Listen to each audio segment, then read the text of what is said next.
Live news, खबर तो पक्की है। नमस्कार, मैं शंभू कुमार, आप देखें लाइव 24 में अभी हाईकोर्ट कैंपस में हूँ। मेरे साथ एडवोकेट सीताराम प्रसाद जुड़ रहे हैं। इनसे बात करेंगे क्योंकि ये लड़ रहे हैं केस बीपीएससी ट्री 1.0 का सप्लीमेंट्री रिजल्ट को लेकर के।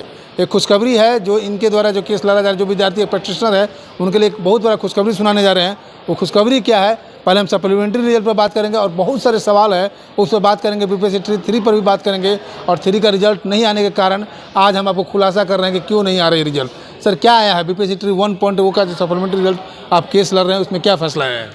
देखिए, टीआरई 1 का तो पहले भी माननीय न्यायालय ने दे चुके हैं ऑर्डर कि आपको सप्लीमेंट्री देना है, खास के 1 to 5 के लिए।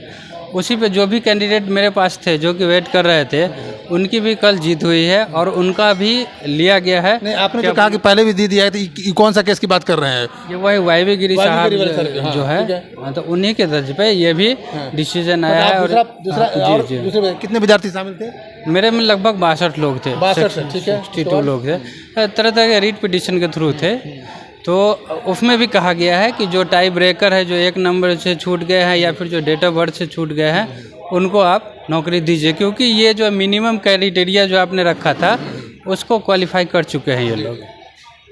क्वालिफाई कर चुके हैं। तो उस दिन हाईकोर्ट जो कल की फैसला है ये, तो हाईकोर्ट ने जज साहब ने फैसले में क्या कहा, क्या सुनाया?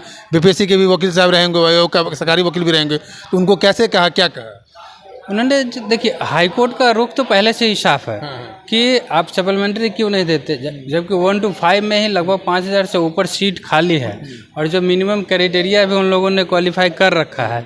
तो हाईकोर्ट का रुख तो कहने लायक ही नहीं, वो तो पहले ही साफ है, इसीलिए पहले भी ऑर्डर दे चुका है। हालांकि कल के जो रुख लग रही थी, जो कि आयोग के भी वकील साहब थे और जो स्टेट के भी वकील साहब थे, दोनों के लैंग्वेज से ये लग रहा था कि शायद वो लोग सप्लीमेंट्री की तैयारी कर रहे हैं जी। मतलब कि सप्लीमेंट्री रिजल्ट देने की तैयारी कर रहे हैं, यानी कि 1 का भी आएगा और इसका मतलब 2 के लिए भी तो लड़ रहे हैं। अब 2 के लिए तो देखिए, 2 के लिए भी हम भी लड़ रहे हैं, तो उसमें हमारा केस बहुत आगे तक, उसमें 1 महीना पहले ही अरुण प्रकाश नाम का केस है, उसमें 1 महीना पहले ही बोला गया था सरकार को और कमीशन को कि आप जवाब दीजिए कि क्यों नहीं सप्लीमेंट्री दीजिएगा इनको। चलिए, क्योंकि ये भी जो है मिनिमम क्राइटेरिया पर है और ये भी जो है टाई ब्रेकर है। तो अगर आप नहीं दिए, अगर 10 दिन में फिर जवाब नहीं दिए जो, तो टीआरई 3 का जो रिजल्ट आने वाला है उसको मैं स्टे करूँगा। अच्छा, ये हाईकोर्ट बोले, जज साहब बोले हैं? जी, जज साहब खुद ही बोले हैं। यहाँ पर 1 वाले या 2 वाले के ऊपर बोले हैं? नहीं, ये 1 वाले के बिहार पे ही बोले हैं कि जब आप 1 का दीजिएगा तो 2 का क्यों नहीं दीजिएगा। चलिए, देखिए, एक बहुत बड़ा ब्रेकिंग खबर दिखा रहे हैं, खुलासा कर रहे हैं, अंदरूनी बात है। हाईकोर्ट के जज साहब ने साफ साफ कहा कि 1 और 2, 1 के बिहार पर 2 को भी उन्होंने पकड़ा। अगर 1 का सप्लीमेंट्री रिजल्ट नहीं देते हैं, क्योंकि इससे पहले भी वाईवी गिरी और ये सर भी अब लड़ रहे हैं, इनको भी कल जीत मिली है। अगर 1 का सप्लीमेंट्री रिजल्ट नहीं देते हैं तो हम बीपीएससी ट्री 3.0 का रिजल्ट स्टे कर देंगे। उसके बाद इसी पे बहुत सारा कि तो रिजल्ट तो उनको देना है, सीट भी खाली है, क्राइटेरिया भी पास है, क्योंकि हर कैटेगरी में उनका सीट खाली है और जो मिनिमम क्राइटेरिया वो भी लोग सफल है, तो सीट सप्लीमेंट्री तो इनको देना पड़ेगा। और कल के रुख से जैसे लग रहा था कि वो लोग तैयारी कर चुके हैं, तैयारी करने। अब हम आते हैं एज, बहुत सारे विद्यार्थी हमारे पास भी फ़ोन करते हैं एज रिलैक्सेशन को लेकर, क्योंकि बिहार में बहुत दिनों के बाद वैकेंसी निकलती है और वैकेंसी निकलने के बाद उसमें एज छूट नहीं दिया जाता है, थोड़ा एज के लिए लोग छट रहे हैं। इस पर कोई चर्चा या बातचीत हो रही है क्या? देखिए, एज के लिए तो न तो आयोग न तो स्टूडेंट जिम्मेवार है, ठीक। एज को लेकर के बहुत सारे विद्यार्थी ओवर एज के कारण, क्योंकि बिहार में वैकेंसी कम है, बहुत दिनों पर आती है और थोड़ा एज के लिए लोग छट रहे हैं। तो सर, एज पर कोई चर्चा हो रही है क्या? एज के देखिए,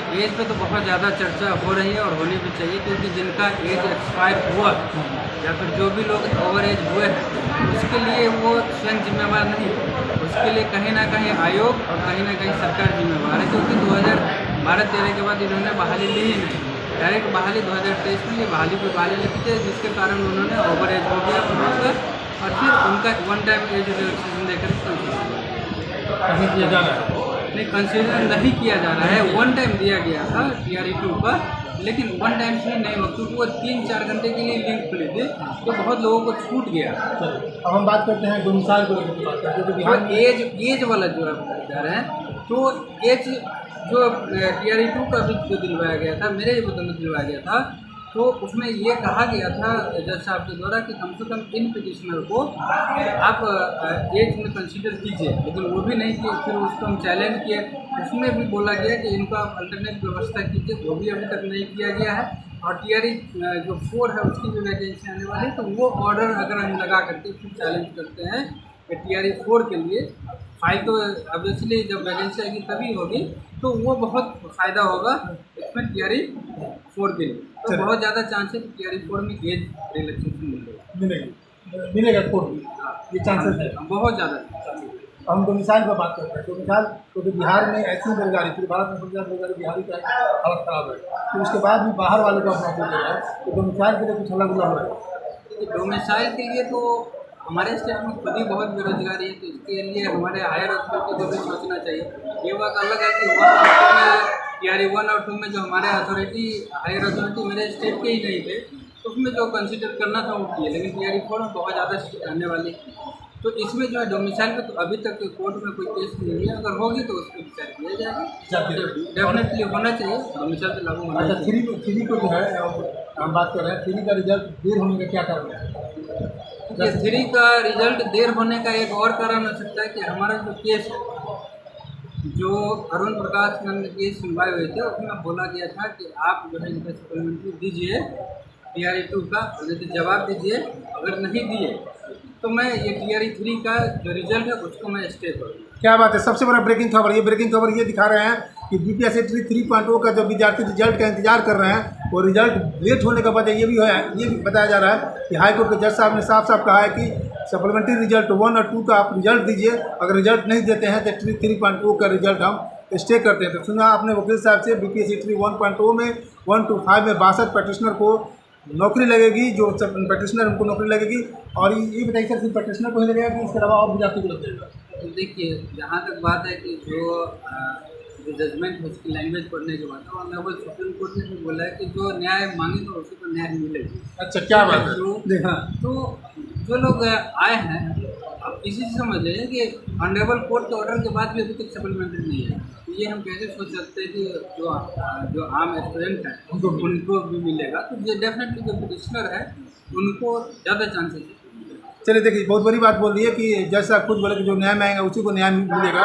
और जब जज साहब कोर्ट के फैसला आने के बाद भी जब रिजल्ट नहीं दिया जा रहा तो बाहर के विद्यार्थी को कैसे मिल जाएगा? जो दरवाज़ा खटखटाएगा उसी के लिए दरवाज़ा खुलना चाहिए, खुलता है। इसीलिए जो पटिशनर है उसकी 100% चांस है कि सप्लीमेंट्री रिजल्ट उनको दी जाएगी और उनकी नौकरी लगेगी। मैं शंभू कुमार, कैमरा जर्नलिस्ट शिव शर्मा के साथ पटना के। मैं चाहे को लाइक और सब्सक्राइब नहीं किया तो लाइक और सब्सक्राइब करें। थैंक्स। लाइव न्यूज, खबर तो पक्की है।